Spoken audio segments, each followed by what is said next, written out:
I think what you'll find is what we actually have to do is just like improv an intro. Like da da da da da da. It's the odd cast. It's the odd cast. I don't know. Help me Not out here, all, Carly. You're not pulling your weight here. Help me out here. We got to not do an all of intro. us are loser theatre kids, mate. You're on your Listen, own. hey. I was a winner theatre kid. Thank you very much. Which might still be a Yeah, loser I'm sure you compared to were. everybody else. I was a winner theatre kid. I was way too cool to be a theatre kid. Way too cool. Listen. If you're not going to make the intro, I have to make one myself. It's just how this works. I have to just improv one. Improv theatre. Let's go. Start jazz hands. Yeah, jazz hands. You know what? I do love it when you're watching like a really good movie and then just randomly it breaks into song and everyone's just like, all right, we're doing like, what do they call it? Like a flash mob or something? We could do that. Yeah. I'd be down for a flash mob. Not Yeah, that type of flash mob. When it's done well, it's awesome. You know what I really want to do? I was actually working on a script for a little while. So because I'm a theatre kid, you've teased me. Now I'm going to use it against you. Seems like most political commentators are theatre kids. We love a bit of drama. It's what we do. So I was involved in a really amazing production of The Importance of Being Earnest. We were in the comedy festival 2 years running. We booked out the Chapel Off Chapel theatre. 2 years running, amazing director, amazing producer, and pulled together an incredible cast. And it was The Importance of Being Earnest. Are you familiar with it at all? The book. The book, the play, The Importance of Being Earnest. It's been turned into a movie, but the movie's rubbish. So Oscar Wilde is the author, and he was a pretty old guy for lots of different reasons, but amazing playwright. Now, the whole thing is based around this guy that lives a double life. And the double life in that era of England was split between London and the country. And out in the country, he is this very serious, mature, responsible landowner. And in the city, he goes and he just completely lives it up and he gambles and he drinks and he does whatever. But what he's done is in the city, he pretends that he's the younger brother that doesn't actually exist. So he racks up all these debts, and then the debt collectors come to the country house to collect on the debts because that's where his official address is. And he's like, oh, that's my younger brother, that horrible younger brother of mine. Well, I'll go and see about him, blah, blah, blah. And so he avoids responsibility in that way. And I thought, how do you modernize that? Like Bride and Prejudice, the movie Bride and Prejudice. Yeah. Wonderful modernization, like a wonderful readaptation. And I realized the genius of that is that societal hierarchy, the structure, which really the story does depend on for lots of reasons, it still exists in Indian culture. And so bring it into Indian culture, the story and the structure actually really works. And so I began to rewrite it where Bollywood. Well, it was split between Melbourne and somewhere in India. And so India was the equivalent of the country. That's where it was going to get renamed into being the importance of being Rajesh. And in India, he was the responsible, mature, land-owning, business-owning, all very respectable. And he would come to Melbourne to live it up with his Aussie mates that he met when he was in uni. And then the same story unfolds. It's the same exact story. And honestly, it would work so well. And I want to make enough money one day to be able to make that movie and not care about whether anyone ever watches it. Yeah, that's, that could be a passion project. And that's something you can do when everyone forgets about you and you can go and retire because no one's going to watch that. Probably no one except me, but I will thoroughly enjoy making it. Deaf Blackfella, great to see that you got the book. Thank you for your support. Thank you for buying. I just wanted to point this out. Pro Engineer, who watches us every week. This guy's a legend. Yeah. I love it when I don't know people's names, so I just have to call you your username. But yeah, tech team. That was me, the tech and creative person. That's where I hung out. Yeah, so that's cool. Are you drinking piss? Excuse me? I just watched an episode of South Park called The Streaming Wars, and I didn't realize you were getting on board. What is that? I didn't think I want to ask. I can see where you get that idea from. It's actually worse. What I'm drinking is actually worse. I've discovered that if you remove alcohol, caffeine, and dairy products from your diet, from your life, then you can lose the will to live. And once you've reached that point and you just completely don't care anymore, then you add this just to make your misery complete. This is Swedish bitters combined with walnut extract. What the It fuck? is extremely bitter, very unpleasant to drink. I am developing a taste for it, which is very, very concerning. I'm actually starting to like it now. But okay, I promise you won't laugh. Promise you won't tell anyone? It's our secret between you and me. Yeah. Yeah. Okay. It's an anti-parasitic cleanse thing that you can do that apparently over a period of a couple of months will sort of get any parasites, makes your body like hostile to parasites. And we all have parasites. Anyone that's ever eaten pork or patted a dog or whatever, we've all got parasites, right? And I'm like, you know what? I'm trying to figure out why I'm always so low energy. And I always have been. When I was skinny, when I was fat, when I was younger, I was already low energy. I've always been low energy. I'm like, why am I so low energy? So I'm desperate now. I'm just doing everything. And yeah, I'm down to the point of drinking piss. Fair enough. I've done a parasite cleanse before. I won't. I was going to be like really harsh, and then I was like, no, actually, I can get on board with this because taking your health seriously is very important, and I am very on board. Have you, as a man of middle age, gone and got your testosterone checked? No, because I don't think they can measure negative numbers. I didn't think there was a point. So, for all the gentlemen, we have a mostly male audience. Oh, do we? There you go. Yeah, mostly male, 80%. Well, that's as per the YouTube statistics of subscribed people. So our non-subscribers could be female, but gentlemen watching, if any of you ever watched an episode of Joe Rogan, you would have heard him talk about this too. But your testosterone is dropping as you age. That's just a natural part of your biology. But it can be responsible for so many things like lethargy, brain fog, and just overall sexual health. So that is something that a lot of men don't like going and getting sussed out. But a quick blood test will alert you to any deficiencies that you have. And then you can go on testosterone, it's basically HRT. But a lot of people look at this like, oh, I'm not doing that. That's bullshit. And it's like, it's not about being bullshit. It's not about admitting there's something wrong. It's about, do you want to live your life optimally? And this is what, I love all these biohackers to a degree. Brian Johnson's a bit too far for me. But anything that gives me that little bit of extra edge, I am keen to explore, keen to try, and that's why I got so deep into the CrossFit thing. I felt amazing. I did paleo for a while. I felt amazing. But, with the modern lives that we live now, you can get so wrapped up in your general, ho-hum of life that you forget and neglect those parts of yourself. So I'm not going to tease you. I think it's good. Wow. Doing that. Well, that's a compliment. I don't know what to say because I had a counter tease locked and loaded, ready to go. You feel uncomfortable because I'm being nice to you. You're like, wait for it. It's foreign territory. Let's be honest. This is not familiar ground. But I'm going to tease you anyway because you know how we talked about how we were going to start at 7:30 and not at 7? Have you looked at the graphic that you made and advertised tonight's show with? Oh, does it say 7 p.m.? It may be. Yeah, just a little bit. Yep. Yeah. That's what happens when you leave it to the dyslexic. She doesn't even notice these things. Now, we're going to come back to this question from Truth Oz because I genuinely actually don't know what this question is, but we're going to come back so we can find out. But before we do, I need to give someone credit up here because let's keep going. I'm scrolling. Here we go. Melissa, I owe you an apology. You suggested 7:30 and I jumped down your throat. Yeah. And then we started at 7:30. So well done you. Turns out sometimes sitting on the fence is actually the right solution. Melissa is also an OG. She's a massive supporter of both us. So thank you, Melissa, for always joining. Thank you, Melissa. Just back on that feeling good thing, I have got an issue with a migrant that comes into my property once a week who has bought a variation of what can only be described as the plague. And it feels suspiciously like the Albury variant. Do you know what I'm referring to?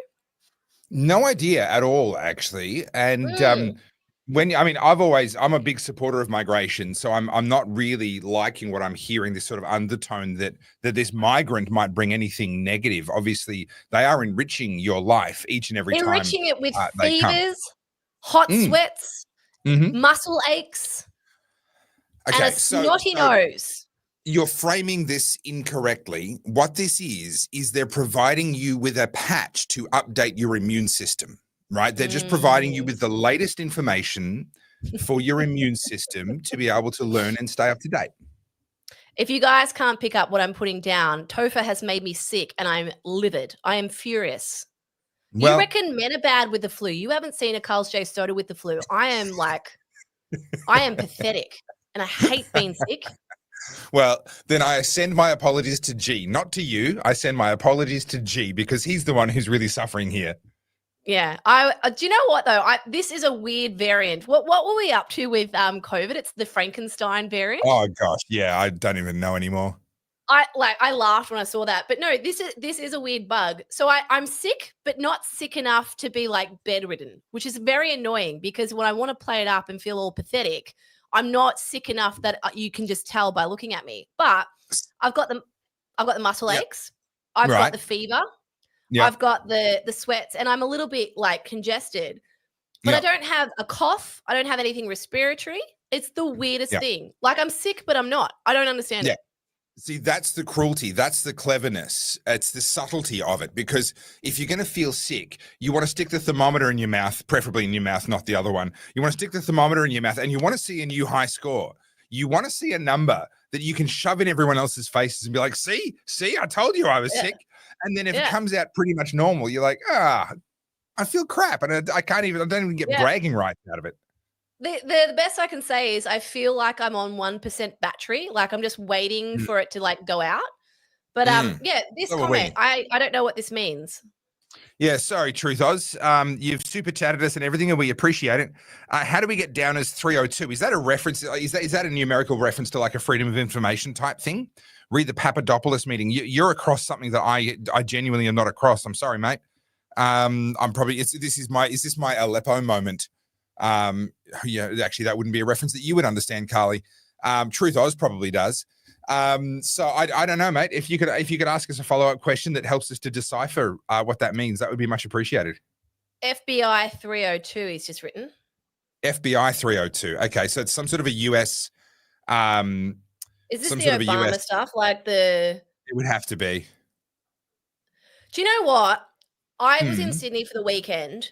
And I actually was meant to be there for the weekend. I came back early because I was crook and I felt terrible. But I decided to give myself like the weekend off the news cycle because I just was feeling a little bit black-pilled. And now that I've taken, like I haven't even looked at X today, if I'm honest. I've seen a little bit. I saw a lot about an affair and a Jumbotron and Coldplay. And that's about all I saw. Carly, you are missing out. You would have loved that story. It is everything you love. I couldn't avoid that story. That's what I mean. I went out of my way to not go on X and I still got that story and all the memes and stuff. But the reason I brought that up is like, I feel like most people can relate. I mean, Ricky Hammer's just written here, my health is suffering. I'm heading back down to Melbourne at the moment. You get to a point where life around you just feels really heavy. And I went to Sydney thinking, it's like a bit of a fresh pace. I got to tell you, Sydney ain't what it used to be. I was shocked by what I saw. Harsh truth, Australia ain't what it used to be. Yeah, very true. Sorry, just isn't. I want to say something, but I don't want to say it on a live podcast because I don't want someone to clip it. But I went to it was a photography conference, basically. It was like an expo. And have you ever found yourself in an environment where you feel like you're truly alien? Like it's the most weird dystopian feeling. I was there. I know I was awake, but I was looking around. I was like, I don't belong here. There's no one here that I feel I could connect with. And I've just felt really off. And I want to explain what I mean. Right now, because of this podcast with you, I'm so across what's happening politically. I'm so across like US politics, foreign policy, Australian policy. And as people know, like I'm new to this political commentary thing, but trying to digest all this information all at once and then having people telling me I'm an idiot at the same time, it's a lot. And I went into what should be like a fun environment for me. And all I could see was a bunch of people that were so detached from reality. Like they were so obsessed with content creation. Do you know what I mean? Like these are people who, how do I explain this without sounding like nasty? I'm not trying to be an asshole, but I'm going to use blunt words and forgive me if I sound like an asshole. Sure. I went in there and there was a whole bunch of people who call themselves photographers, but they're not photographers. And let me explain. They all had the equipment. They all had the camera. And there was a whole bunch of like different stations where they could go take photos. And they're all taking the exact same fucking photo. So we're creating clones of people who are just parroting stuff that they've seen. And I was there going, where's the interesting photo? What's the story? That's a photographer. A photographer is a visual storyteller. And I'm looking around going, what the fuck is going on? Like, my industry is being co-opted by zealots and sycophants who are just obsessed with chasing clicks and virality on social media and are completely devoid from meaning. And it's no different to how I feel about politics. Like, people are so disengaged and just following on this like conveyor belt of consumption that I just sat there looking around going, I don't belong here. This is weird. Yeah, it's uncomfortable, and unfortunately, this is part of the journey that I've been on with what I do, and I don't necessarily like it, and I'm not sure that I've got the balance right yet, but I have to find what the balance is, and I don't know what it is yet. But for years, I would only put out a couple of videos a year because I would spend months on each video, researching, writing. I would go on location. I would spend anywhere from 4 days to 8 days on the road, driving around at my own expense, paying for accommodation, everything else, filming on location all over the southeast of Australia, depending on what the story was. And then I'd spend 2 weeks editing it, and then I would release it. And yeah, most of my videos would get maybe 10,000 views, maybe a good one. Yeah, I've had one or two get up into the couple of 100,000 views. But you could never make a living doing that, anywhere in the world, let alone here in Australia. You can't make a living off that. And so I've had to make a decision now, having been doing it for 16 years, and I've got 3 kids now and all the rest of it. I can't continue to be financially irresponsible, because that's what it becomes. It just becomes a tremendously expensive hobby. When you do the numbers, you realize I'm spending money to do this. It's not making me anything. So at the start of this year, I made the pivot that you've all seen me make, and I'm just churning out a huge volume of content now. But that necessitates that the content is to a certain degree disposable. And I don't say that to be disrespectful to my own work, and I don't say it to be disrespectful to those that watch it. But whereas before I used to try and craft meaning, and I was really concerned about what the person who watched it in 5 years' time, would it still be valid? Would the principles that I brought this issue back down to still ring true? And if you go back to my work from 16 years ago, 15 years ago, 12 years ago, 10 years ago, you watch those videos now, they still ring true. And they've and all of that work, to me, I look at it and I go, I'm really proud of that. And it shows that work that I did really shows. But unfortunately, there is no business case. There is no way that I can make a living working in that mode. And so unfortunately, I've had to accept the reality that either I stop altogether and I do no work, or I have to switch to doing the work that is at least going to allow me to honor my family and pay some bills and contribute to our financial well-being and not be disrespectful to them. And so, unfortunately, what you're looking at there, Carlz, with these so-called photographers are people who are following the incentives that the current cultural zeitgeist is putting in front of them, which is just churn out stuff that looks the same, but put it up on your channel and monetize the crap out of it. Well, that brings me to my next comment that I thought we could talk about is it just kind of dawned on me coming back, because I felt like, I'm someone who loves art. I love culture. I love all that stuff. And I'm like, I feel like it's slipping away from me. And then it just exactly that dawned on me. I was like, mate, you're the only one that's going against the grain. Like this is not a very good case for business. Just embrace it and adopt it and start, like, in a weird way, becoming selfish and just do what works for you. And what I thought, and where I finally got to and where I landed is, how we've been trying to use our platforms. Like, for me, it was since COVID, where I've been trying, it was prior to COVID, I was talking a lot about entrepreneurship, but mostly COVID, talking about socialism, communism, and learning from history. And it feels as though it's fallen on deaf ears, because everyone that is going to eventually hear that message has already heard it. And if they're not awake, when I say awake, inverted commas, if they're not awake yet, no me reframing it in any kind of way is going to be able to convey that message, right? So you are not the idiot whisperer. No, but at this point, I'm like, and this is a bold statement, and I might upset some of you, but I actually think Australia deserves socialism. I really do feel like we deserve it, because we are refusing all of the red flags, all of the signals, every marker that could possibly alert us, wake us up, shake us from our apathy, and we're not heeding any of these warnings. And what's the point? What's the point? All right. So you're absolutely right, but I want to share something with you, because this is actually something that I wanted to talk about anyway, and I'm going to grab this image. Hang on, we've got Greta. We've got Greta in the chat. We'd love Greta on the podcast.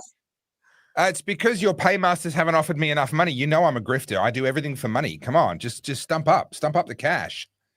All right, sorry, this wasn't a pre-planned graphic. I've literally just grabbed this now, so it's not really the right ratio for the screen. But what you can see there is Javier Milei's betting markets on whether on how he's going to go at the next election.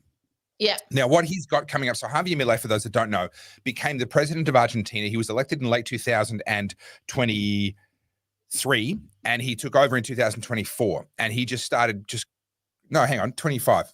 Anyway, whenever it was, he started crushing reforms. It was amazing. He cut the number of government departments down by half. He reduced government spending by about 30%. He eliminated a heap of welfare programs. He stopped lying. He stopped the official government manipulation of the exchange rate and allowed the currency to actually correct to its actual market value. Just did a whole bunch of amazing market reforms.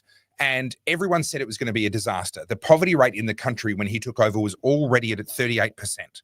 So this was already a very poor country that was getting worse. Argentina was going down the tube. It was basically us in another 15 years' time. That was Argentina. And everyone said, this isn't going to work. It's going to be a disaster. Well, not only has it worked, where the poverty rate is now below where it was when he came in. Now, when he came in, he did a bunch of reforms. The poverty rate got worse briefly. It's already recovered, and it's now lower than what it was when he came in. Inflation is still moderately high, but it's massively under control compared to what it was. The government's budget is balanced. They're no longer racking up more debt. They're no longer going deeper into debt, which means the country's credit rating is improving, and their cost of borrowing is getting lower, which means that their ability to service that debt gets cheaper, and this upward spiral is kicking in. The economy is growing massively because he massively deregulated. He just said, hey, if you want to do something, do it, and got a whole bunch of regulations out of the way. But there were a lot of protests because a lot of people, government people lost their jobs, about 70,000 of them, and them and their families were pissed. A bunch of welfare programs got cut and a bunch of people were pissed. And a lot of people said, this isn't going to last. Javier Milei is going to get thrown out. Well, the midterm elections are coming up. So the way they do it over there is halfway through a presidential term, there's what's called a midterm election where Congress and the Houses of Parliament do get elected. That's coming up. And right now, 81%, I can't even quite read my own numbers there. Something like 81% or 84% of people are planning to vote for Javier Milei and his party. Now, keep in mind, he was elected president, or his party, in Congress only got 14% of the vote 2 years ago. And he had massive pushback when he was first elected. Yep. Massive pushback. So in only 2 years of libertarianism, 84% of actually experiencing it, of living under it, 84% of the people living under it are now saying they're going to vote for a libertarian at the next congressional elections. I agree with you, Topher. And I think some people have misunderstood me in the chat. I'm just reading the comments. Guys, I am anti-socialism. I'm not encouraging socialism, but what I'm saying is Australians, not you who are watching this podcast, because I know that you agree with us, but for the most part, those who are politically apathetic, those who are embracing and celebrating all of these welfares and freebies and things like that, I think Australians deserve socialism because they're refusing to see all of these markers that are showing just how much our lives are going backwards. Now, when we talk about Argentina, it was it had one of the strongest economies at the turn of the last century, not this century. Correct. And same with Venezuela. Venezuela was one of the richest. It was fourth richest in the world in the 50s and 60s. Something like that. And just before people laugh and say, oh, but that was so long ago, Australia was among the richest countries. And in fact, at one time, we were the richest country per capita in the late 1800s. And it's that prosperity that has led us to where we are, right? So Argentina and Australia and Venezuela, we were all up there at the same time. And Venezuela has taken a massive nosedive since 2000 and since 1999 when they turned hard socialist. Argentina started declining before that, but actually declined more slowly than what Venezuela did. And now they're correcting out of that. Us, we rode high and we continue to ride high, but things are now crashing and people are in denial. Yeah. And when I say we deserve socialism, unfortunately, we live in an age, and I think this is really important to discuss, where people aren't challenged. You think back to the turn of the 1800s, right? And a lot of people were choosing to come over from Europe to Australia. They were coming here for the gold rush. They were seeing opportunities. Why? Because life in London, life in England was really hard. and they were migrating for better opportunities, right? Which is a lot of the reasons why a lot of people coming to Australia, a lot of people from Africa, a lot of people from the Middle East are coming here because they see Australia as an opportunity. What we don't see as Aussies, and I'm speaking generally, guys, like if this doesn't apply to you, I'm not attacking you. But generally, your normies, they believe that life in Australia is hard because in respective to the life that they've lived, what is happening post-COVID is quite hard. We've got a cost of living. A lot of young people are priced out of the market. There's not a lot of opportunities because we've embraced this modern culture where you can work from home, you can be a social media content creator, and people can buy Lamborghinis after a year with cryptocurrency, you know, all that sort of stuff.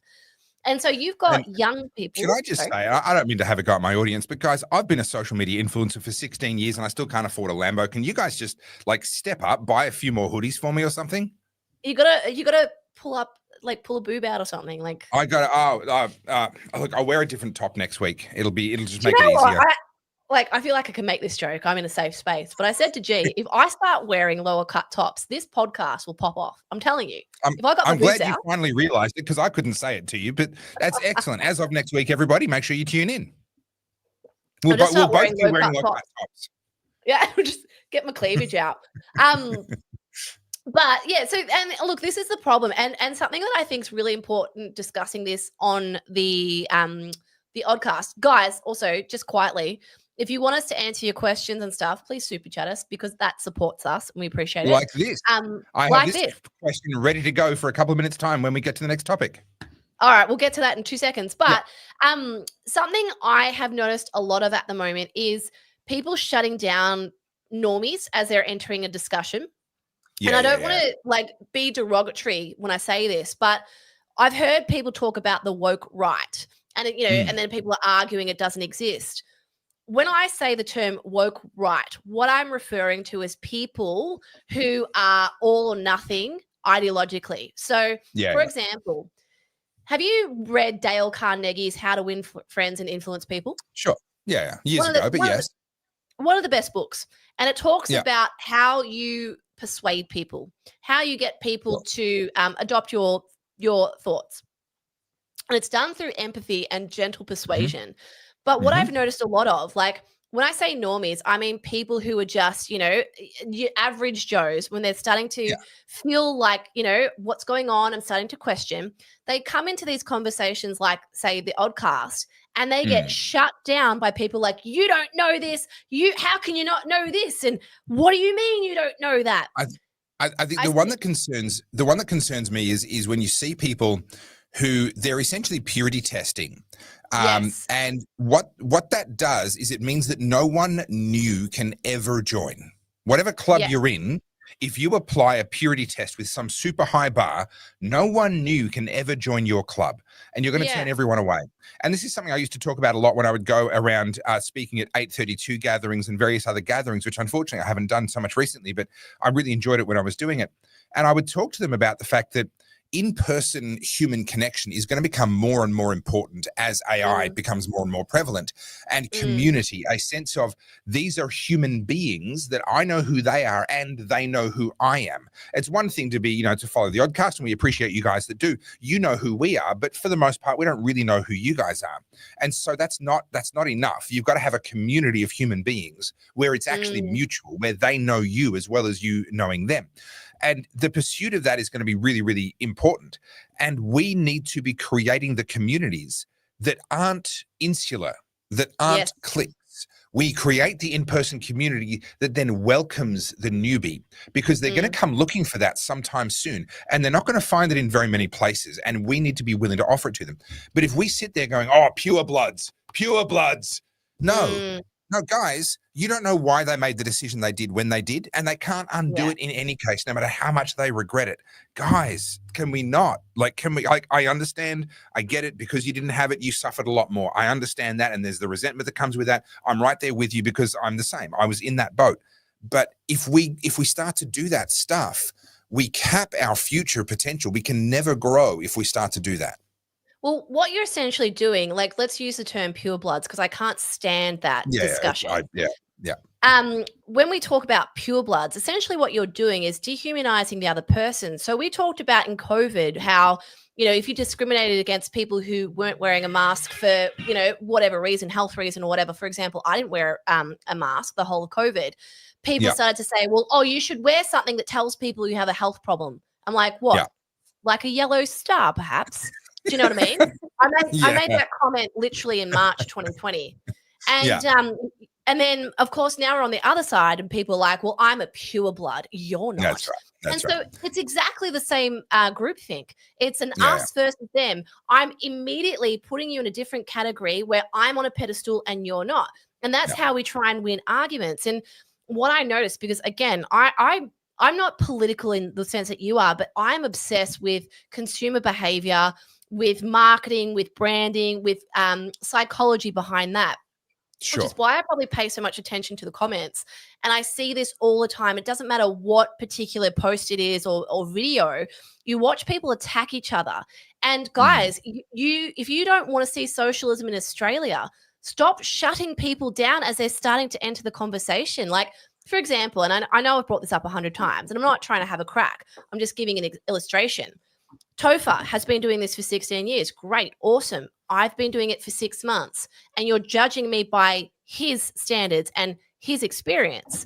And so if I'm not operating on no one could possibly, I'm talking. Shut up. No one could possibly compete with the awesomeness that is me. I mean, Carly has accepted an impossible challenge. Just be nice to her, guys. I will kick you out of this chat and dominate it if you don't shut up. Well, listen, no. I'm going to give you 30 more seconds on this because you've been harping on it for a while. I'm going to get back to the point I was going to make about the whole Millet thing.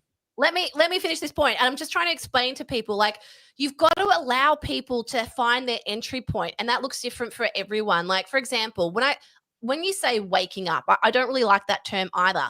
When people are becoming engaged, perhaps is a better way of framing it.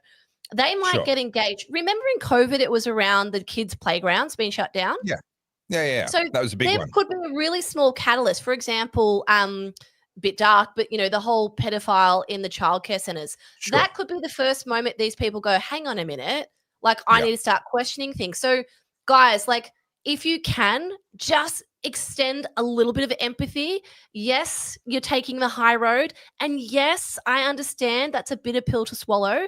But the whole point is, and I hope we're all on the same page here, aren't we all trying to get people to start to appreciate common sense and try and get people back into a more rational, moderate way of thinking? All right. I agree. And in fact, that was literally the closing of today's video that I put up, which I'm sure you haven't watched yet. No, is that tomorrow's video? Yeah. Today's video is my China one. Tomorrow's video, which is all about the research that's come out around mRNA damaging the optic nerves and damaging people's eyes. I make exactly that point at the end of that. But I want to come back to the reason I brought up Javier Milei, because you were just saying, Australia's, it's, maybe we need to have some socialism, experience that. There's a lot of people in the comments agreeing with you. And, that accelerationist sort of point of view that we can't rebuild until we have a complete collapse. So let's just hurry up and have the collapse. What Javier Milei does, though, is he proves that once that moment happens, that magical moment where people really do taste freedom, once that happens, the change can be radical and it can be huge. Yes. And what he proves, I love the fact that information about Millet's come out the same day that a new news poll has come out showing that the Liberal Party in Australia, their federal primary is down to 29%, which is, it's not the lowest that it's ever been, but it's pretty abysmal. It's worse than it was at the election. And putting Susan Ley into the role as leader of the party, the presumptive future prime minister of Australia, the leader of the opposition, that was supposed to win over a bunch of these middle of the road voters. It was yet another effort on the part of the Liberal Party to try and play to these imaginary people that if they just get a little bit more like the lefties, then these people will suddenly magically like them. It's this fantasy that they've had for ages that they can win by appealing to people who are never going to vote for them no matter what they do. And I just sit there and I go, at what point are they going to look at Reform UK and the popularity they're having? Now, they've got some structural issues. They've grown from nothing to a huge party and they've got a bunch of idiots in the mix and they're having, personality clashes and all kinds of stuff. It's going to be messy, yes. Bottom line is they are massively popular. Why? Why is Javier Milei massively popular? I mean, numbers that would be the envy of any other world leader right now. Why is that happening? Well, because they're actually offering a real alternative rather than pandering. When are the Liberal Party going to do that? And my final thought on this is, I've said for a while that I think that the Liberal Party strategists, the campaign strategists, I think they've got a double agent in there. I don't think they're actually, these people are either the worst political operatives you've ever seen, or depending on how conspiratorial you want to be, maybe they're the best political operatives you've ever seen, because maybe they're actually doing exactly what they were sent in there to do. Can I bring up a point? I know you love Millet, and so do we. Actually, we have adopted like a fuera. That is a saying in this household. But I want to use the example of my mate, Nayib Bukele, right?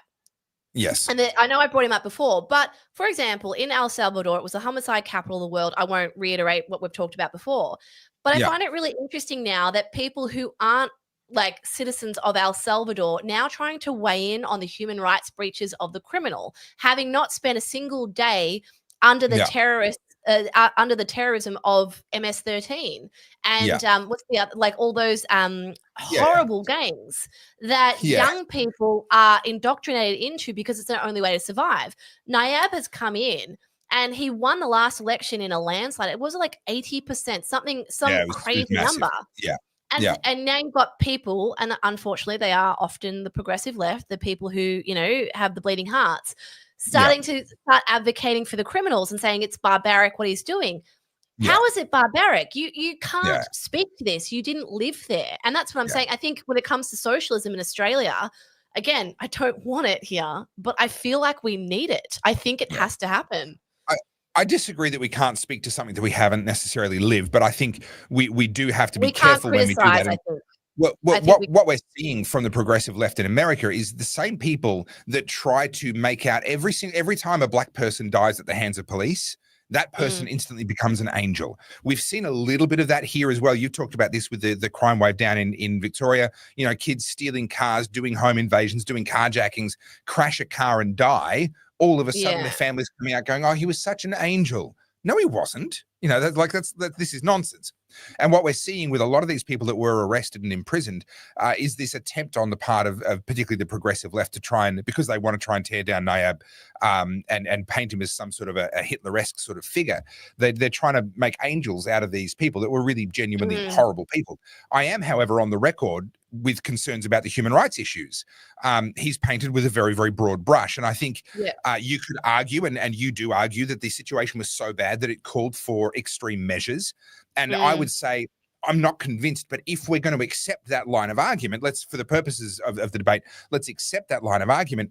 You then, in my opinion, have a moral responsibility to go back after you've painted with that broad brush, after you've thrown that very wide net, and then go through and immediately try and start identifying the people who maybe shouldn't be there, not releasing them necessarily, but those are the people that you put on trial straight away. I would agree with that. And I know we've talked about this before, and I'd be curious to see what you guys think in the comments. But I agree with that. I think when the problem is so bad, you need to have sweeping reform, because someone needs to just like get in there and start fixing it. And then you can go back and correct. And I would agree with you in that. And I do believe Nayib is doing a bunch of that. I know he's putting, I follow this really closely, but he's got them working. So they're working for a salary in the jails. They're learning textiles. They're learning trades. I think that's fantastic. And I think that's excellent. And like just on the crime thing, and even though I was a victim of crime here in Victoria, I do have empathy for these little shits. Now, I can be mad that things happened. And, hang on, we got to get that on a t-shirt. I have empathy for these little shits. That is the ultimate Carlz right there. And this is why I get accused of being a leftist all the time. Like, I couldn't be anything further from a leftist. But what I'm saying, and this is the point I keep trying to to get across, is that I vehemently hate progressive left politics. I vehemently disagree with communism and socialism. But the best way to win an argument is to be able to argue as if you were your opponent. And so when I look at what's going on with youth crime, all right, let's look at these young kids who have got nothing to be hopeful for. When we look at the young ones, right? Like, I was having this conversation with another person today about why so many young women are tending to lean progressive left. And they're like, oh, they're idiots, they're morons. And I've already seen a few of those comments in here, like all lefties are imbeciles. Okay, well, how many people do you think you're swaying to our side of politics if that's the way you want to approach it? The position you take, yeah. All right. Like, I'm not trying. Sorry, go. I want to get to this super chat here because he's been waiting for his answer for a while. All right. So CJ West, you clicked it and I clicked it. There we go. Sorry. CJ Westman says, why is Kevin Rudd our ambassador to the USA rather than to Beijing? Excellent question. And I don't know if you watched today's video, but my video today about China and the World Health Organization and the International Health Regulation Amendments asks pretty much exactly that same question. I say, hey, listen, it would make a lot of sense for him to be the ambassador to China. That's a relationship he could build on. But and he to have Mandarin, doesn't he? I believe so. Yes, he certainly speaks some, and he had a very warm relationship when he was with them when he was prime minister. And he goes on to make a really good point here, though. There's no way this lot can be so incompetent. If they were incompetent, they'd occasionally make a mistake in Australia's benefit.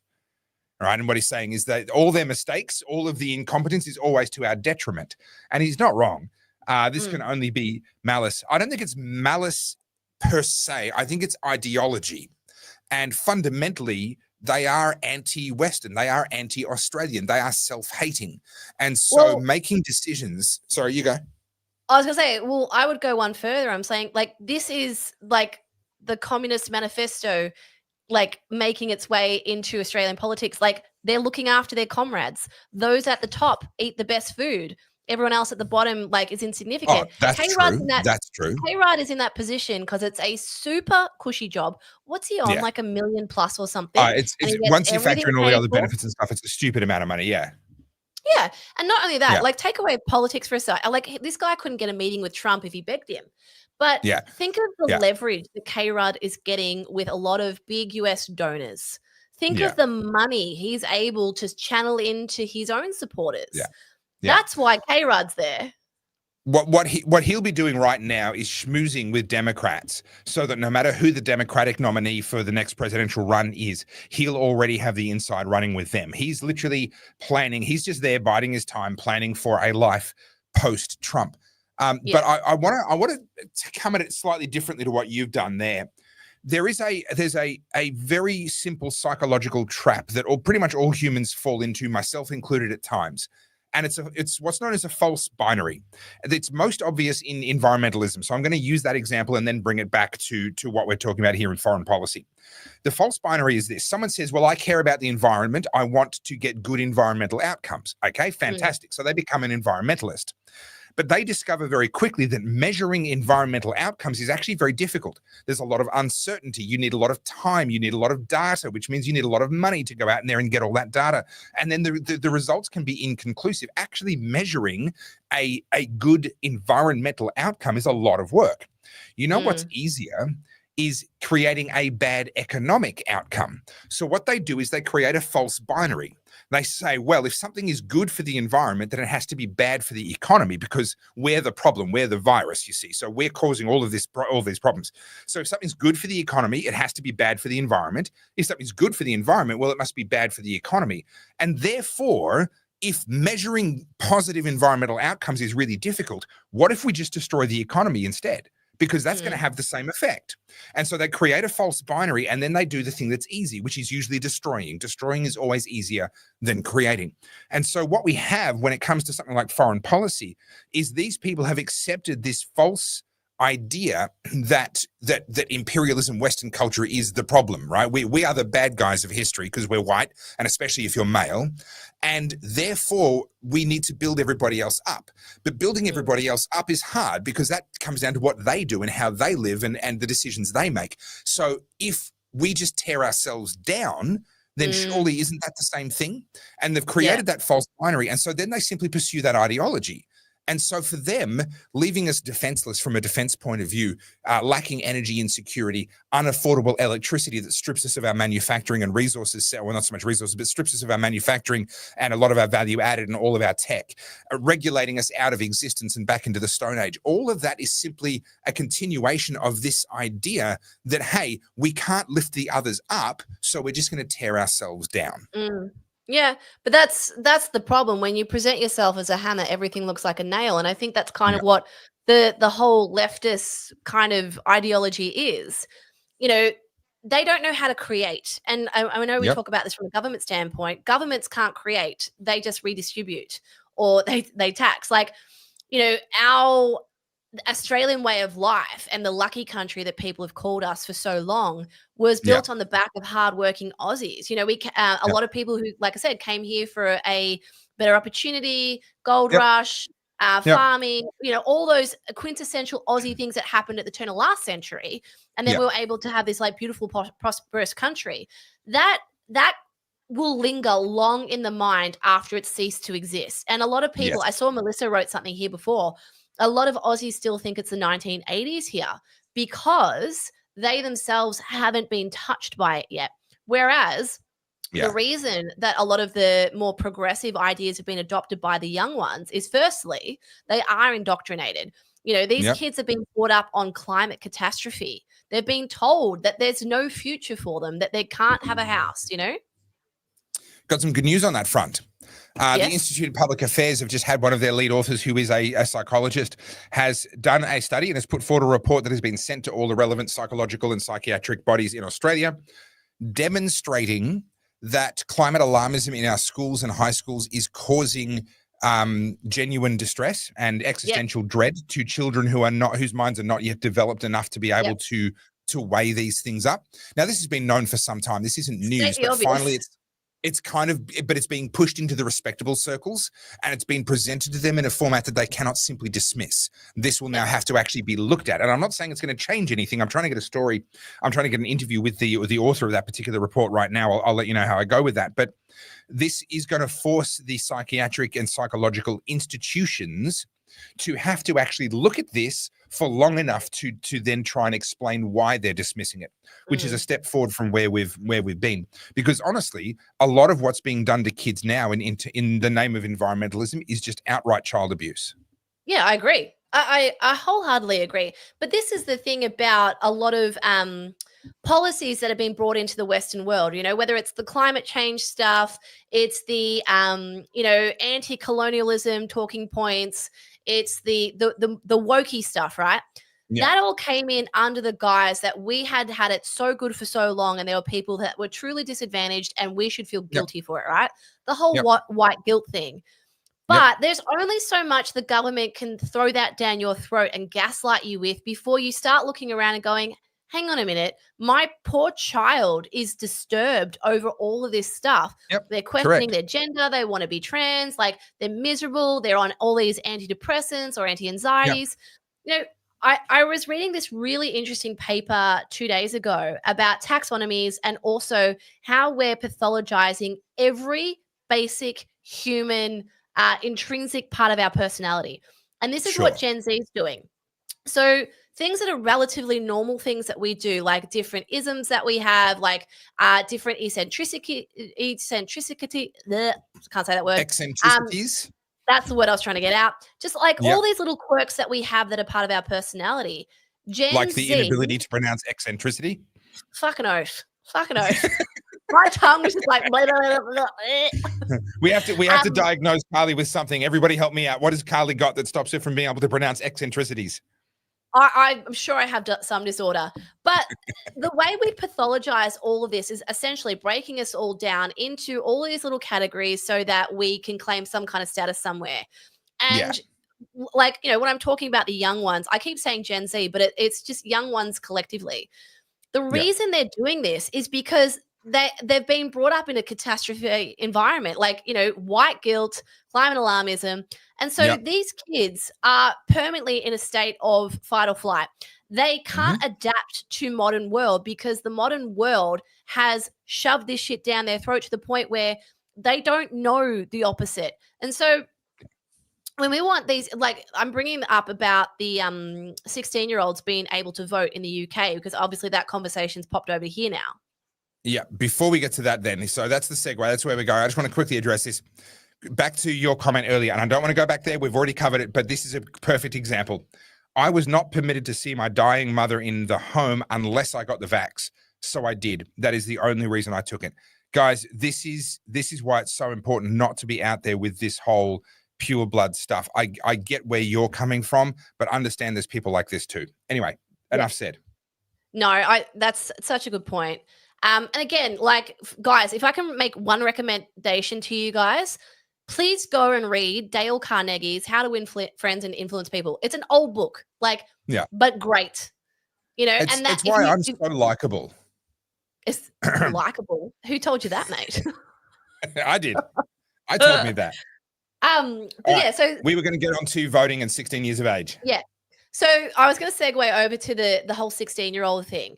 And I think this is a terrible idea. I actually feel like the voting age should be higher. And the reason I say that is because our frontal lobes haven't fully formed yet. I know people always argue, well, if you can drink and drive, you should be able to vote. And if you can pay tax, you should be able to vote. I hear all these arguments, but you also have no life experience. And I'm not saying that you can't be more mature for your age, but I do feel like we need to have a little bit of skin in the game. And at 16, the only people who have given these people education is either the school system they're in or their parents. And we know, go. So here's the bit that I love. You have the Greens in Australia simultaneously arguing that there should be censorship on people under 16 on the internet, so that when they do a search result, they don't get the full result. And the moment they turn 16, they are qualified and educated and sophisticated enough to be able to vote and help decide who's going to run the country. Yeah. That is a hell of a position to hold both of those things at the same time. So we want you to vote, but we don't want you to have all the information or have a full picture to be able to form your opinion. We don't want you to actually have any idea what's going on. Yeah. But again, this all just comes down to, like, I think I told you, I'm rereading 1984. Yep. That's relevant to this comment we've got right here. Yeah. That, like, if you guys haven't read it recently, or if you've never read it, go get the audiobook or something. The movie's terrible, but, you know, go listen to the book. Stephen Fry reads the audiobook, so he makes it a little bit more entertaining. But all this newspeak, right, like misinformation, disinformation, these are words that didn't exist 5 years ago. And now people peddle them out like as if they're the only adjectives that we have. Part of the vocabulary. Yep. Yeah. Yep. And now you've got 16-year-olds who have been brought up in the era. Like 16 today, these kids were like 12 or 11 during COVID. Those formative years where they haven't been able to create connections with their peers. Yep. I love the fact that it's being argued that kids these days are more grown up, they're more mature, they're more sophisticated, and so therefore we should be lowering the voting age. Excuse me, go back and read what was being written by 16-year-olds 150 years ago. You know, those homeschooled peasant kids who grew up on the farm, the hicks that we laugh at. They put our university graduates to shame today. If anything, we should be restricting voting to like 70-year-olds. Just be like, guys, you've made all of your mistakes. Tell us how we should be running the world now. Well, not only that, the literacy rates in Western worlds is declining rapidly. I think, was it America is 48th in the world in literacy? Like really low. I can't speak to that explicitly, but I do know that it was a couple of years ago now. They had over a 10%, more than 10% of their college graduates were legally illiterate. So they've got so many programs now to help people who can't read to still be able to get through uni, that 10% of their college graduates. Now, obviously, college isn't all Harvard and Yale and everything else. There's lots of community colleges and everything else. But across that entire spectrum, I believe it was over 10% some years ago that were legally illiterate. They could actually get exemptions from things on the basis of their illiteracy. Can I just say, Kate Burns, thank you very much. Your dad has fabulous taste in fashion. This is the design that Kate is talking about. Too much 1984, not enough 1776. That happens to be my favorite. It's a real if you know kind of shirt. And if someone sort of tips their hat to you as they walk past you when you're wearing this shirt, you know that they are a sophisticated individual. I just Googled the literacy rates, and I was just reminded of a story I saw today that fewer than 1/3 of young parents are reading to their children, like bedtime stories.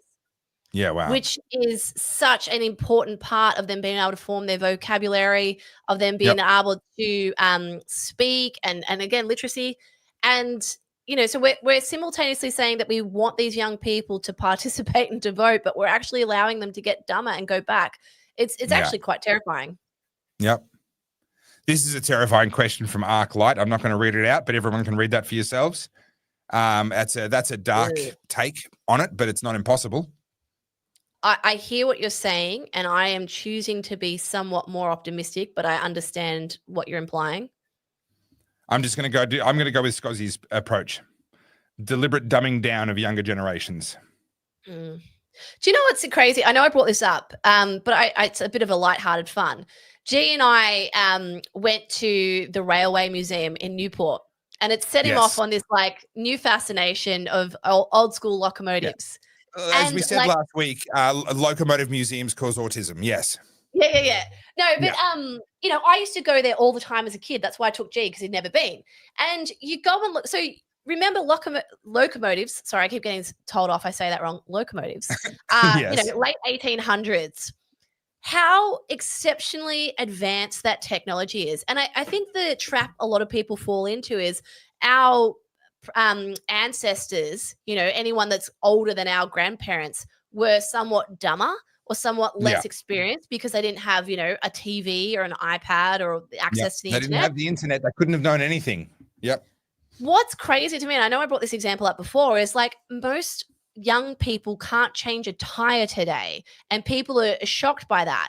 But we had like 17-year-olds being able to work in these factories and being able to power a locomotive. And not to be not to throw my boyfriend under the bus, but he's got a VR, like virtual reality set. And he's going to yell at me after this. I'm just saying this on the chat. But he's been learning how to drive a locomotive in VR. And it's insanely complicated. Like insanely complicated. Okay.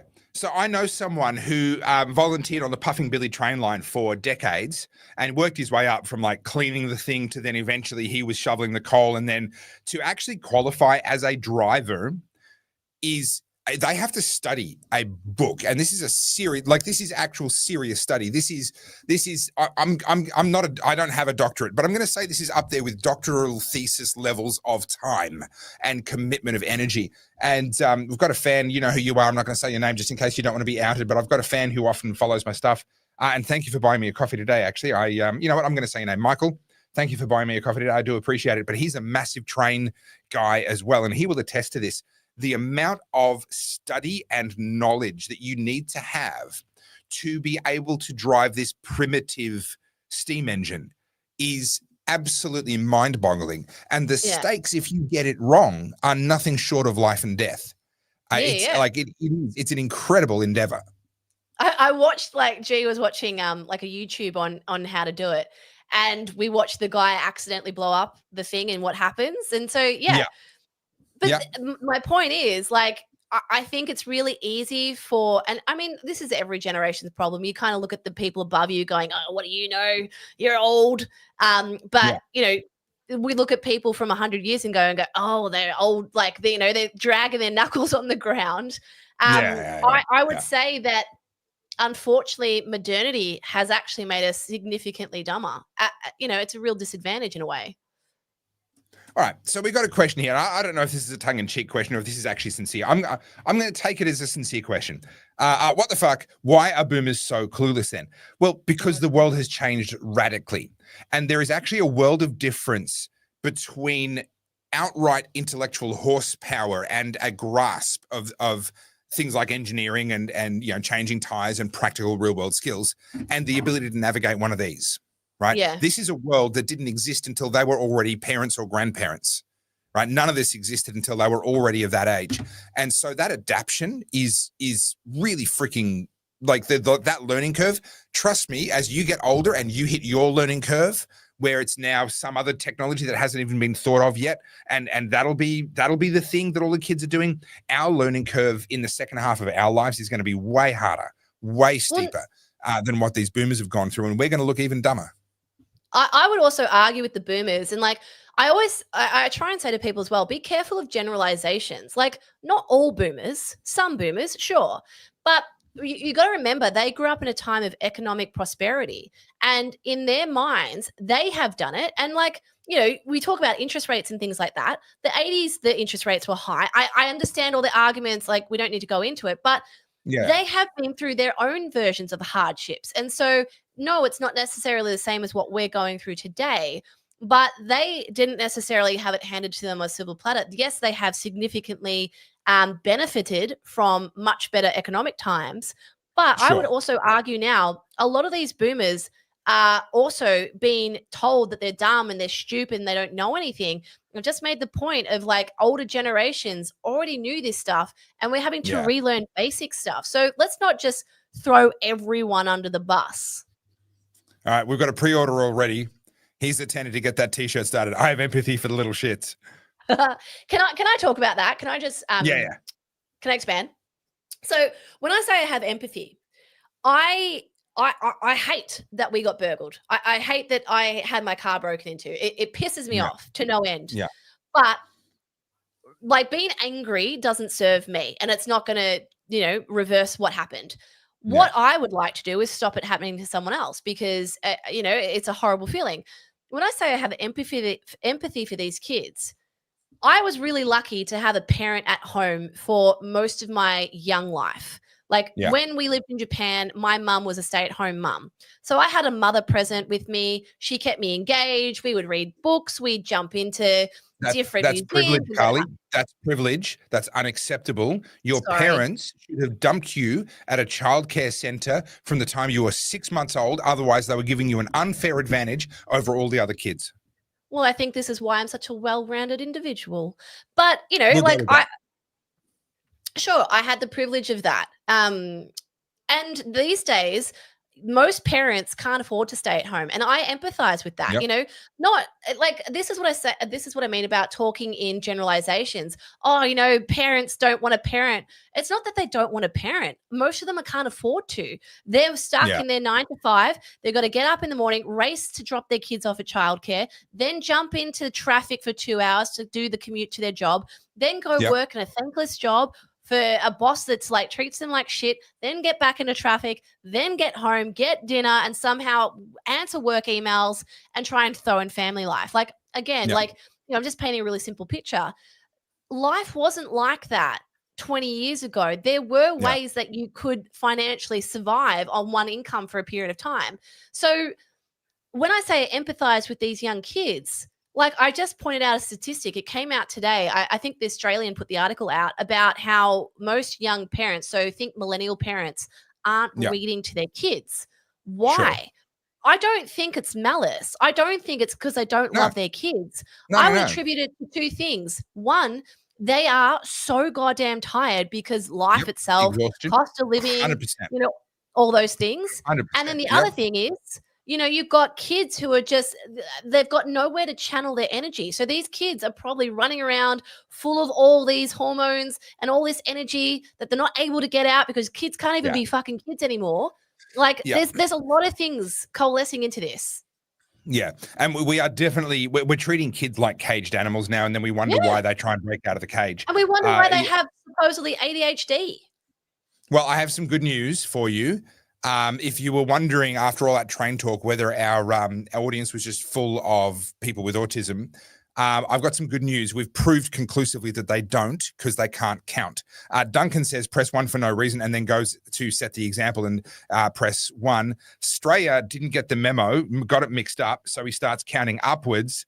Unsound engineer just completely destroys the whole concept of whatever's going on. Now no one knows what to do and no one has posted on that topic since. So the good news is if they were actually autistic, if our audience was made up of autistic spectrum people, we would have already counted to infinity and we would know the precise number of pi down to the infinitieth decimal point. But we don't, so that's good. That's great. Just thought I'd share that with you. That seemed important to really bring out from our audience. I'm glad we clarified that. I really do see this, and which is why I brought up before about a lack of willing to understand the other side of the argument. Like I got into this discussion before about, like I said, females leaning progressive left, and no one wants to ask why. Why would women lean progressive left? It's there's answers there. I'm not going to go through it now, and we can have this discussion if you want. But I find it really interesting how unwilling people are to accept that there might be a reason that person felt aligned with that. Not to say that they're right or wrong, but again, if you want to encourage people to open up their thinking and embrace common sense, you got to be willing to meet them where they are. There is also some really deep fundamental psychological, emotional differences between men and women and what we want. And studies have been done on this. There's plenty of studies. This isn't sexist to say, as a cohort, men are more likely to accept more risk in return for the possibility of more reward. And as a cohort, women are less likely to do so. They're more likely to settle for what they have. They're a little bit more risk averse, and they're going to look at what they've got and say, well, I don't want to risk losing that. Whereas men will be more likely to take that risk. And that then translates into responding to two very different kind of promises from politicians. The "I will set you free to pursue your own destiny" promise as a cohort is going to appeal to more men than it does to women. There's plenty of exceptions across the board. Of course there are, but as a cohort, it is. Why do women tend to vote progressive left? Well, I'm sorry, because their biology, their psychology dictates for many of them that they are going to find those promises of "we'll look after you" very appealing, much more so than the majority of their male counterparts. And so the argument could be made that once the franchise was extended to women, that a progression towards the left, at least relative to what had happened up to that point, was inevitable. I'm not suggesting that we should disenfranchise women, but I do think we need to have a genuine conversation about whether people who are not, or at least have not been, net taxpayers should be allowed to decide how money gets spent. Because ultimately what we're doing when we elect a government is we're saying we're gonna pick you people, and you people are going to decide how much we get taxed and where that money gets spent and how it gets used. That's fundamentally one of the primary functions of government. And I would suggest that a really positive reform, impossible under the current climate, but a really positive reform, rather than lowering the age to 16 and having a whole bunch more hangers on with no clue how the world works, joining the ranks of voters, let's actually restrict voting to people who either are in the current financial year or have been in their lives, or we'd set some parameters around it to say, unless you're a contributor, you don't get to say, unless you're putting money into the government treasury, you don't get a say in how that money gets spent. And at that point, you're going to see a very different voting block, and the incentives of politics will change radically in terms of the kinds of promises that gain votes. I agree with you. I agree with that wholeheartedly. But I just wanted to comment on this from Hell's Bells. I'm a woman and I have no idea why some women vote progressive left. Well, this is what I'm saying. These are the conversations that we need to have, rather than going, oh, they're all lunatics and they're all imbeciles. I can tell you why, and it's feminism. And the reason that feminism has gone so far is because, you know, when we were around the suffrages and women couldn't get bank accounts and women had to have a man with them and all these sorts of things, like, feminism served its purpose, and it was great. It was great to see reforms and have women be able to vote and have women be able to open their own bank accounts and have financial independence. These were all great things. But like all pendulums, it swung too far, and now we have Clementine Ford. Now, this is something that I try and get people to understand. How does Andrew Tate exist? How does Clementine Ford exist? They're both two sides of the same coin. They are the fringe. They are the far example of these movements on either side. Well, Clementine Ford speaks to people who are feeling either unseen or disadvantaged. And I can tell you now, like, I'm not a feminist by any stretch. Do I appreciate the suffrage movement? Yeah. Do I like that I can have my own bank account? Yeah. Yeah, I do. But having said that, feminism also promised women that you could be a girl boss and that you could be a CEO and then have your kids and that you'll find a man. And so a lot of these women are now in the find out period of feminism. So what, like, I'm kind of speaking about this in generalized terms, but Topher, feel free to interrupt me or interject. Sure. Yeah. But feminism up until a certain point was great because of what it afforded us. But what has happened now, we're now in what they call it either third wave or fourth wave. I can't remember. We're into the beginnings of fourth wave feminism, which is essentially actually the cancellation of women. Women don't exist anymore. Correct, which is why, you know, the whole trans men or trans women in women's spaces, whatever. Yeah. But essentially what you've got now is, I'm going to say mostly millennials, like, again, generalizing, but millennial women who were brought up on the you can do anything, you can have it all, you can be a girl boss. But now millennial women who maybe are financially successful and able to stand on their own 2 feet are trying to find a man who is more successful than them, because they're not going to go, they're not going to date downwards. And so now what they're finding is there aren't that many men for them to choose from, because they've gone higher up the hierarchy. And as we all know, like with every hierarchy, there's less people at the top. So these women are now entering their late 30s, their 40s, and are unable to find a mate. And so now they're resentful of men because men can always date down. Men are okay to date a 20-year-old that doesn't have financial independence. It doesn't even have to be someone way younger. It might be someone our age, but we don't feel the need for them to already be at our social status, whereas women do. But it actually gets so much darker than that for the women that are caught in this trap. And it's a lot of women. Once you become successful as a woman, and if you continue to insist on dating up, so he still has to earn more than you, then what you're actually doing is what you bring to the table is the thing that that man needs the least. A really financially successful man, the thing that is least valuable that you can bring to him is your own financial success. The thing that is most valuable that you can bring to him is being a really good homemaker and making a fabulous apple pie and being lots of fun in the sack.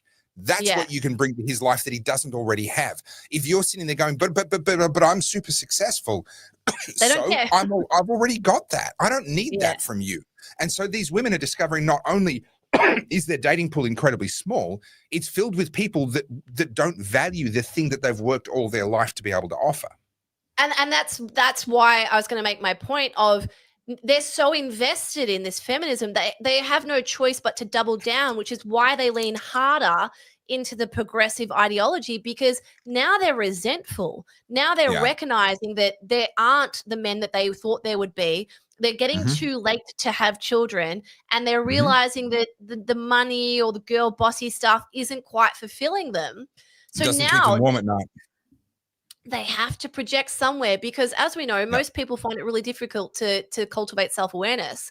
So now you've got someone like Clementine Ford, for example, who's saying all men are shit and men are bastards, blah, blah, blah, whatever whatever Clementine Ford whatever says. she's on about now, And women are like, I don't need a man. I can have a baby on my own. I can do all this on my own. Oh, sure, you can, but you're not going to have a great time.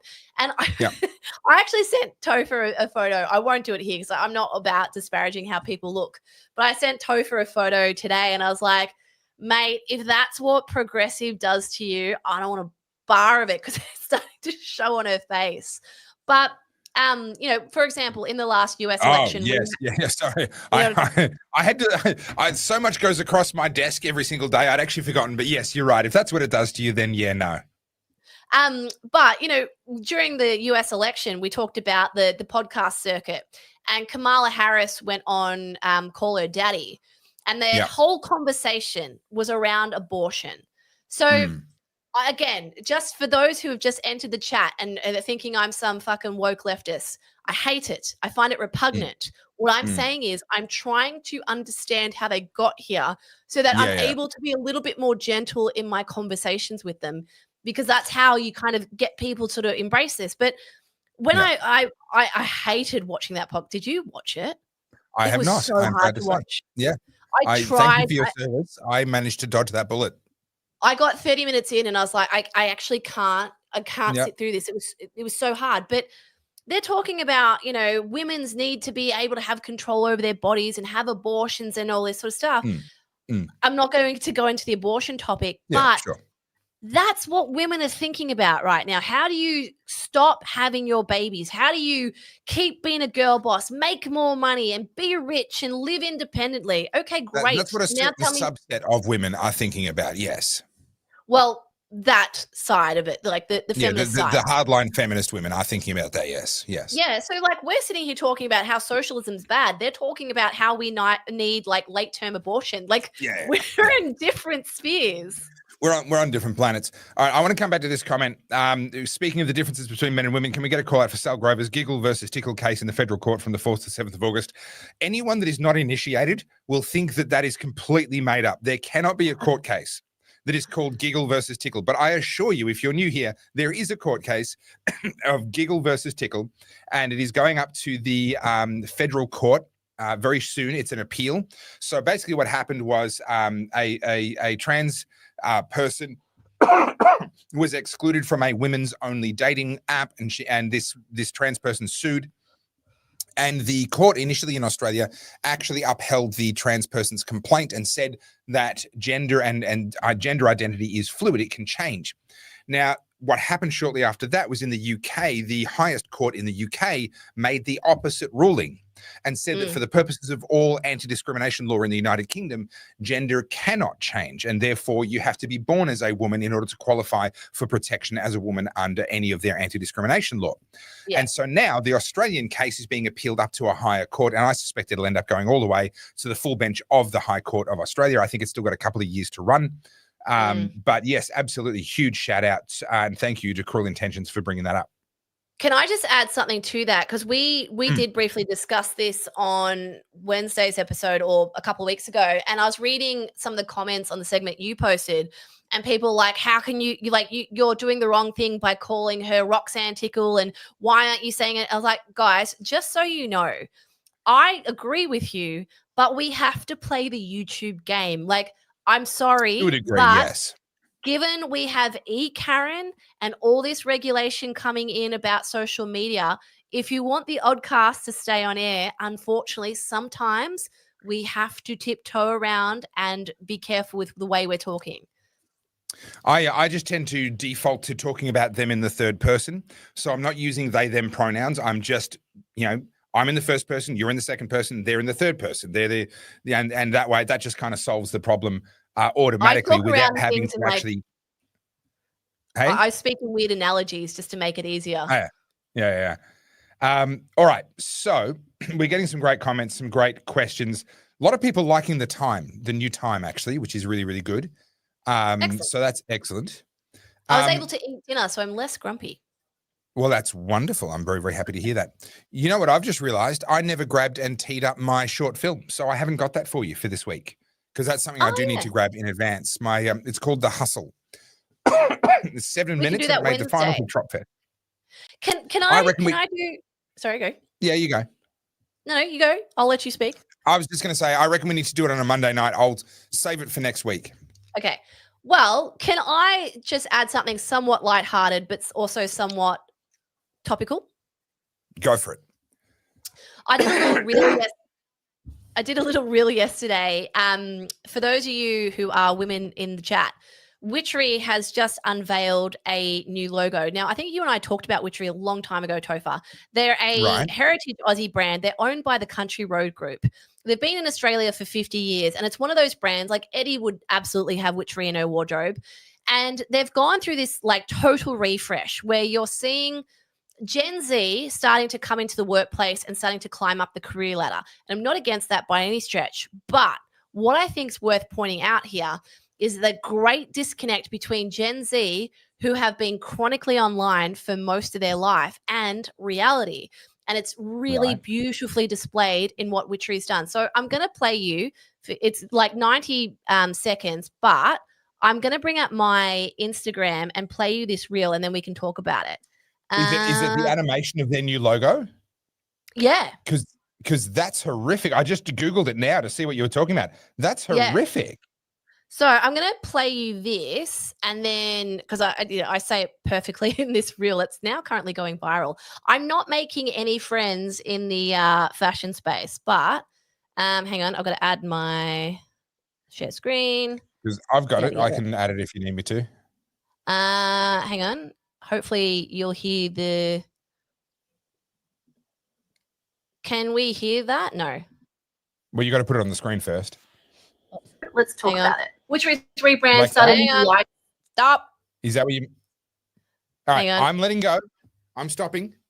Okay, adding to stage, and I have to play it again. So I'll get out of it, and hopefully we hear. Aussie brand Witchery has just unveiled their new monogram, and it's giving Willy Wonka. So let's talk about it. Witchery's rebrand started in July 24 when they dropped the size 20, swapped to synthetic fabrics, and called it a bold awakening. It wasn't bold, it was bland. It was the exact same copy-paste, quiet luxury capsule wardrobe aesthetic we're seeing everywhere right now. So let's talk about this monogram. It is completely disjointed. The light sans serif font of Witchery has been their stablemate for years, and introducing this clunky W that allegedly references Taylor's scissors, animation. Well, it's completely tone deaf. Witchery doesn't tailor. They mass produce all their clothes overseas. I cannot believe they introduced it to an already skeptical market with this AI-generated slop. Research couldn't be clearer. Consumers are rejecting AI-generated content. Witchery used to stand for affordable luxury, classic feminine pieces that were at an affordable price point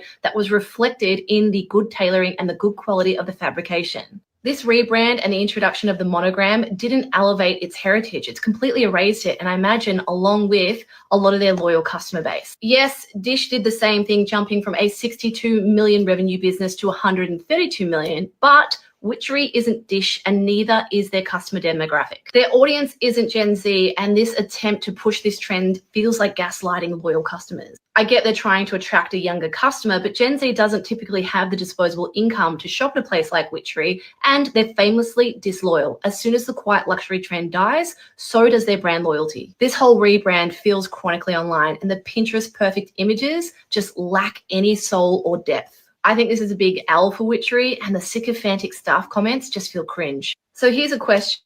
When did individuality stop being profitable, and how long until customers start to reject brands trying to turn us all into clones? So while we talk about it, I just want to bring this up. Okay. Now, there's a great comment from Melissa earlier. Where is it? Just because you can use AI doesn't mean you should. Just watch this. Watch this as it goes through its arc. And you're going to see multiple points where the animation jumps. It doesn't resolve from one position to the next. It jerks and jumps. Oh, there we go. You see that? That wasn't like, okay. This is exactly what you talk about though, Carly. Just because you've got AI, you've got the tools, you've got the animation software, doesn't make you the artist or the photographer or what have you. This is someone who has all the gear and no idea. They had a nice, fancy animation software suite and no freaking idea how to tell a story or do anything even visually coherent with it. It's actually worse than that, Topher. Someone in their marketing team thought, hey, I can use Midjourney. I can do this really quick prompt, and they've put that out there.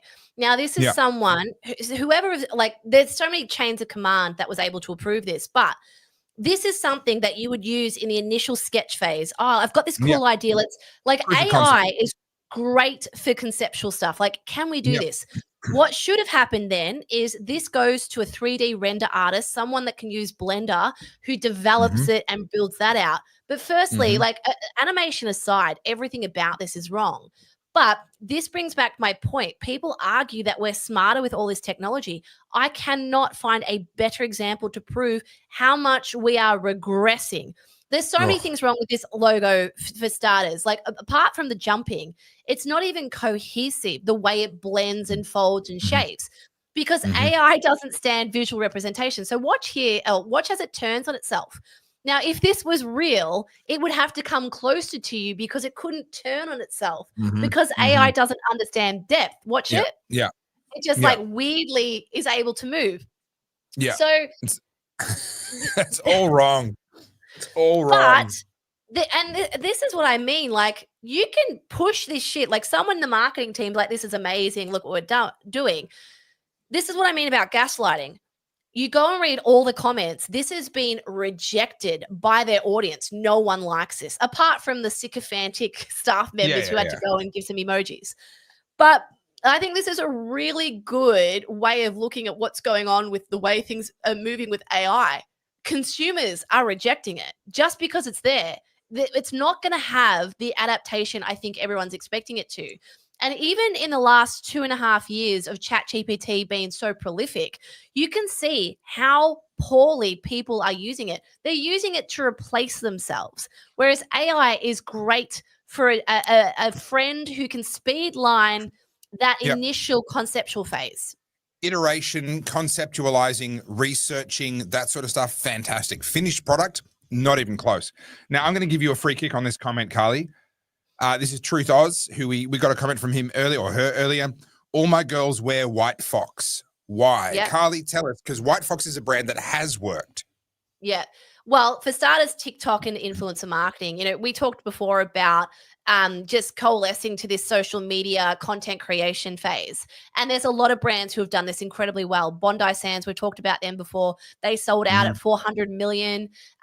White Fox is a good example. Dish, brilliant example. I brought it up in that reel.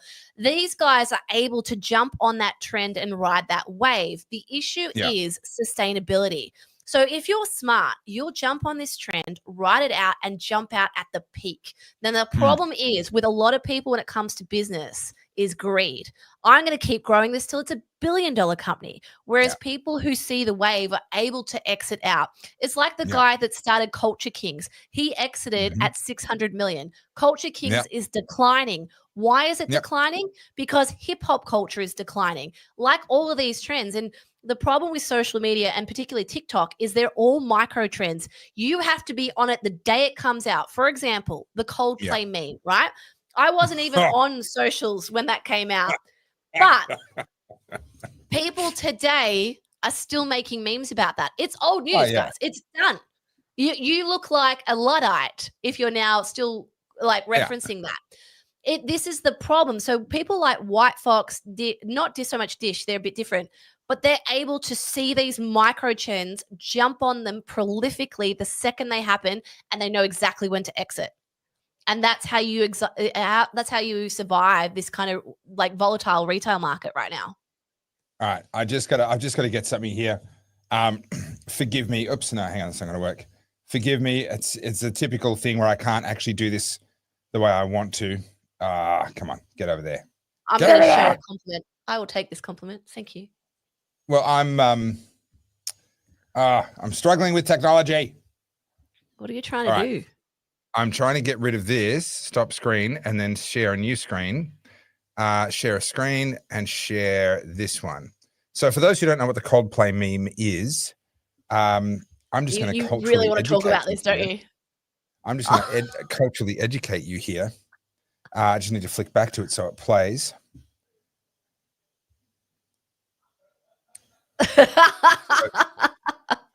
So the story goes, all right, I'll let that play one more time. The story goes, there was a high-powered executive in a tech company that was having an affair with one of his staff, and they were canoodling like that up the back of a Coldplay concert. And the kiss cam came onto them, and their faces were all of a sudden all over the stadium. And it's, as usual, it's not the crime that gets you, it's the cover-up. Their reaction told everybody that they were clearly not wanting to be on camera. If they had just played it cool, there's every chance no one would ever have watched it and recognized who was on that camera. But because of how they reacted, everyone, the world had a look, and it's not good. It's blown up. Their careers and relationships are over. And now apparently Donald Trump has been caught with Hillary Clinton, and that was totally not AI. How prolific the memes got to was just absolutely out of control. Like I've never seen I've seen viral moments, but that was unprecedented. But I wanted to touch on this comment from Deaf Blackfella because I actually have some great news, and I think we mentioned it last week. YouTube has now come out saying that they will not do AdSense or revenue share with AI generated content, meaning if it's not a real person doing the voiceovers and it's not predominantly real people in the videos, it won't be able to be monetized, so just to sort of put people's minds at ease around the AI thing, and for those who don't know, this is literally what my master's thesis is on. The technology is there, but it's a little bit like the mini disc. Just because we invented it doesn't mean it's going to be mass adaptation. I definitely see some places where we'll be like, yes, AI is here to stay. But when it comes to human connection and content and entertainment, we are seeing it being rejected across the board. We're seeing it being rejected by big companies like YouTube, and YouTube's creator program is huge. Like, I don't know if you guys know this, but YouTube takes 60%. So there's an incentive to keep people on the YouTube platform. They don't really want to piss off me and Topher. This is, but this is also, they are a company that takes the long view. They are a company that has survived all of the other disruptors that have tried to take them out. And they've done that by staying on the leading edge. They don't lean back like Kodak did and get taken out by the digital camera. So what this means is that they're teams of people who are dedicated to trying to forecast where the future is going. They are sitting there saying the money in the future is not in AI-generated content. They're not doing this just to protect their current revenue model right now. They would find a different way to do that if that was all this was about. What this says to me, a little bit like when Volvo, they were the first car company to pivot to openly woke and progressive ads. They supported all the gay and lesbian parades, blah, blah, blah. Back in the 70s or even the 60s, they started doing that. They saw the trend, they jumped on it. What have they started doing in the last 5 years? Family-friendly advertising. They've dropped all of the progressive stuff not because they didn't go progressive because they were a progressive company. They went progressive because they had the most advanced and far-sighted market research that told them that's where the market was going. And guess what? They were right. Now their market research is clearly telling them to get back to family values, and their advertising is reflecting that. YouTube are not refusing to monetize AI because it's convenient for them right now. It's because their research is telling them there is no money in this in the future. And they're absolutely right, because if it's all AI computer generated, it is commoditized to the point that there is no differentiation. It is the human being that creates the differentiation. You and I, Carly, for as long as we're able to talk and able to do this sort of stuff, you and I will always be in demand. Oh, well, I just wanted to touch on this comment here. Weird how AI is taking all the creative jobs first. Guess I'm safer in manufacturing than I realized. I know, like, that's the fear rhetoric at the moment, but there couldn't be anything further from the truth. And that witchery logo is proof of that.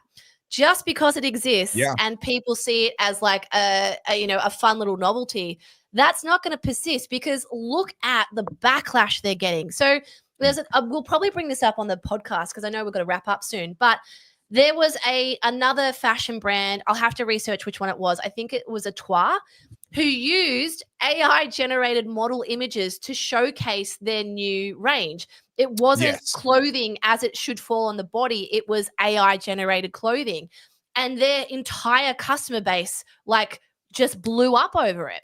And so just because people are embracing it and seeing there's an opportunity there doesn't mean the consumer's going to buy into it. Netflix have come out saying that they're admitting that they've used AI in creating some of their stuff for their upcoming movies. And again, there's a massive revolt from consumers. People don't want this stuff. So just because people see that AI could be the future, if it doesn't land, it doesn't land. You can't push it on the consumer because they're voting with their money. Yeah. So, Carly, I've got good news. Your fan has dropped by. My one fan. Thank you. All one of them. Your fan has come by. First time seeing Carlz, but she's great. I agree. I reckon she's pretty good. Shat on, so I appreciate that. That's why I podcast with her, because I reckon she's got a bit to say. Now, anyway, moving on. We do need to wrap up though. Have we read all our super chats? Again, guys, very much appreciate them. I'm fairly sure we've got all of them. There were a few that didn't have comments, so I just put them on the screen briefly. We didn't talk about them. But yes, I believe we've done every single one. It's not too late to leave one, guys. Well, not too late to leave one if you'd like to support us. And we have merch coming soon. So the samples are on their way to me. I was hoping they would have arrived today. They haven't. Hopefully they'll arrive tomorrow. So we've got the Oddcast merch coming very, very soon. So save your pennies, because it's going to cost a fortune. I'm a Carlz fan, says capital G-Man. G-Man, that's basically Carlz's equivalent of her mum dropping by. That's the equivalent. It doesn't count. I have two fans. Right? That person may or may not be getting some dividends from me after the podcast. All right. Well, we do need to wrap it up. But Carly, where can they find you if they'd like to follow your work? At Carlz J Soda, and just a little bit on my work. I am now in a position to be talking a lot about culture, consumption, and marketing. So I've got a lot of really cool content coming out. So if you're interested in history and culture, just stay tuned, because lots going on. Excellent. If you want to follow me, it's at Topherfield on all the socials. And I put out a heap of videos. Love them, hate them, do whatever you want. But that's what I do. It's what I do all day long. It's my full-time job now. My team is coming together. I now have 3 people in the Philippines working for me in different roles and capacities. And okay, you can talk to me about outsourcing, blah, blah, blah, but I cannot afford to hire anyone in Australia. And quite frankly, the number of people that I know that put people on in Australia, they turned out to be dud employees. They got rid of them, doing all the right things in the process, and then got sued by them. I literally know multiple people who are in that situation right now, being dragged through frivolous lawsuits from ex-employees in Australia. So even if I could afford to employ people in Australia, I'm not 100% sure that I would. But my team is coming together, my content is getting more prolific, and it's time to take over the world. Just quickly, pro engineer, is your name Matt? I'm not going to oust you, but I think your name's Matt, because thank you for purchasing my books. No. So I just want to point out that you can't be selling very many books if the fact that someone bought both of them means you can remember them by name. Just saying. Just not trying to start nothing. No, because he said he bought both. I told you I finally got someone to be able to print my book, so that's exciting because it was going to cost me a fortune otherwise. Yeah, that was crazy expensive. Guys, just before we go, give us a quick heads up what you'd like us to talk about on Wednesday, because I have some topics, but I'm always curious what you guys want us to talk about. We need like a tips line. A show us your tips kind of line. With a P. To be fair, we'll have to figure that out. More money. Someone did ask before the chat started, like, what my OnlyFans link was. I'm like, guys, don't tempt me.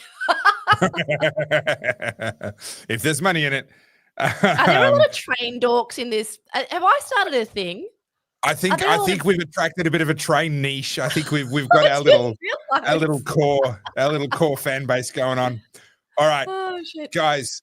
We love you. Thank you so much for joining us. There's 1,100, nearly 1,150 of you watching right now. We really, really appreciate it. It means a lot to us. Don't miss that's our most, is it? No, not quite. We got over 1,200 last week. But we launched the Oddcast itself is on a Wednesday night at 7 p.m. And whilst the Oddcast is pre-recorded, it does go out as a premiere. And Carlz will be in the comments commenting and chatting with you guys. And I will be back live with you all on Monday again, as usual. Thanks very much, Carlz. On Wednesday, G and I had our anniversary dinner, and we had the best service I have had in a Melbourne restaurant in years. We went to Meat and Wine Co. at Chadstone. Yeah. And honestly, I cannot speak higher of the experience we had there. It was such a good night. We got, they asked us if we were celebrating. We said, it's our anniversary. They gave us champagne. Not that I drank it, but G did. And then they put chocolate on my sticky date that said happy anniversary. Like, it was really cute. I haven't had a lovely experience like that in a restaurant in Melbourne for a very long time. So... You know what's funny? I took my son shoe shopping. He'd worn out his shoes. We didn't pay enough attention. The soles of his shoes were literally down to like a millimeter thick, and it was just foam. All the rubber was gone. So I took him down to buy him some new shoes, and we actually got the most delightful service at a local shoe shop here in my hometown where I live. So it's I don't know. Is service making a comeback? Look, I think if you want to have a successful business in Australia, just do the bare minimum. And you'll get people running to you. Like, that's the fact that I'm bringing up that we had good service. Isn't that like a sad, sorry state of affairs? Isn't it? Yeah. But anyway, guys, we got to get out of here. I will see you all Wednesday for the chat. I'm sorry I missed last week, but I will be back. All right. Thanks, everybody. See you guys. Bye.